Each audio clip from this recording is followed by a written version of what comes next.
Praise the lord. అలసిన వారిని ఊరడించు మాటలు. మార్చి 15. ఆ దినములలో శిష్యుల సంఖ్య విస్తరించుచున్నప్పుడు సనగసాగిరి.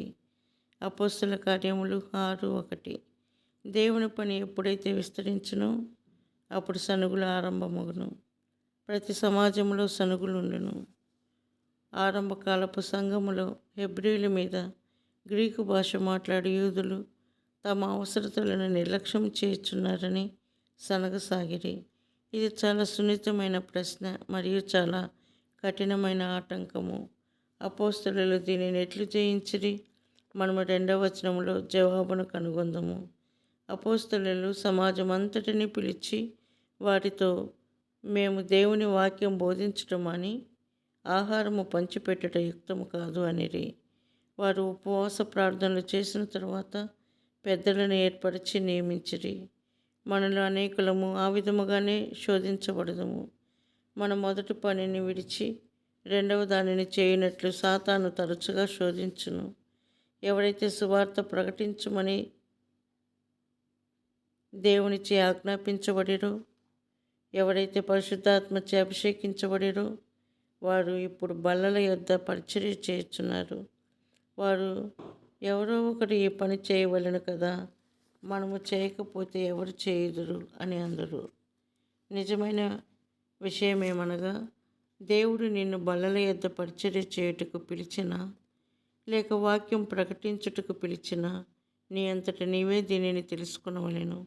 వాక్య పరిచర్య చేయమని దేవుడు నిన్ను పిలిచిన ఎడల ప్రాధాన్యముగా కనబడు పనుల ద్వారా ఏడవబడవద్దు. విదేశంలో నా చదువు ముగించుకొని భారతదేశమునకు వచ్చిన తర్వాత నేను కూడా అట్టి సమస్యను ఎదుర్కొంటిని. నా తండ్రి పంజాబ్లో ఒక కోర్టు కేసులో చిక్కుకుని ₹1,00,000 కంటే ఎక్కువ నష్టపోయాను. నేను పెద్ద కుమారుని గనుక కుటుంబీకులు నేను వారికి సహాయం చేయవలనని చూచుచున్నారని కనీసం 6 నెలలైనను ఉద్యోగం చేయవలెనని మా తండ్రి నాతో చెప్పెను. నా తమ్ముళ్ళ నిమిత్తము మా తండ్రి నన్ను బ్రతిమాలెను. నేను మా తండ్రితో, దేవుడు నన్ను సువార్త ప్రకటించుటకు పిలిచినని చెప్పితిని. 2 సంవత్సరముల పోరాటము తర్వాత నేను నా జీవితమును, సమయమును, నా శక్తిని దేవునికి, ఆయన సేవకు అప్పగించుకుంటుని. నేను దేవునికి అవిధేయత చూపిన ఎడల నా తండ్రి మరెక్కువ నష్టమును ఎదుర్కొనవలసి వచ్చేది. నేను నా తండ్రితో, నేను నీకు ఏ సహాయము చేయలేను, నిన్ను అపాయము నుండి రక్షించలేను, కానీ దేవుడు చేయగలడు. నీ భద్రత నా విధేయతపై ఆధారపడి ఉన్నది. నేను నా ప్రభువుకు విధేయత చూపిన ఎడల తప్పక నీవు కుటుంబం అంతయు ఆశీర్వదించబడునని నేను ఎరుగుదును. నేను దేవుని యందు విశ్వాసం ఉంచుచున్నాను అని చెప్పితిని. ఆ మాట వినగానే నా తల్లి ఏడ్చుటకు ఆరంభించెను. నా తండ్రి కూడా ఏడ్చెను. ఆయన తన తలపాగా తీసి నా పాదముల వద్ద పెట్టి, కొన్ని నెలలైనను చేయలేవా అని నన్ను అడిగాను. మరలా నేను ఖండితముగా, లేదు, దేవునికి మొదటి స్థానం ఇవ్వవలెను. నా విధేయత ద్వారా ఒక దినమున మీ కష్టములన్నీ తొలగిపోవును అని చెప్పితిని.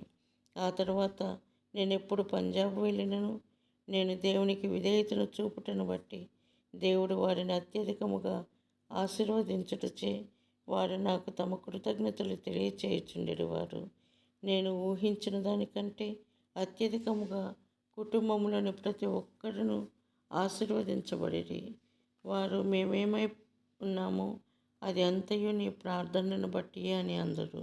దాని ఫలితముగా వారందరి గృహములలో నేను సువార్త ప్రకటించుటకు నాకు ద్వారం తెరవబడినది. నేను వారిని దర్శించి వారికి దేవుని వర్తమానమును అందించుటకు వారు నా కొరకు కనిపెట్టుకొని అర్ధరాత్రి వరకు అట్లే కూర్చుని ఉందురు.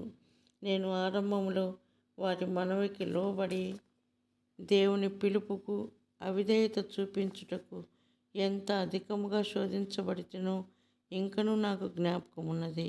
ఎంత గొప్ప నష్టమును ఎదుర్కొనవలసి వచ్చేది. అనేకులు ఇట్టి శోధననే ఎదుర్కొనవలసి వచ్చును. చాలామంది దేవుని సేవకులు ఇట్టి ఒత్తిడిని ఎదుర్కొని తమ పిలుపును విడిచిపెట్టి సత్క్రియలు చేయుచు కాలము గడుపుచున్నారు. విశ్వాసము ద్వారా, ప్రార్థనలో, దేవుని సన్నిధిలో కనిపెట్టుట ద్వారా మాత్రమే మనము అన్ని అడ్డంకులను జయించగలము.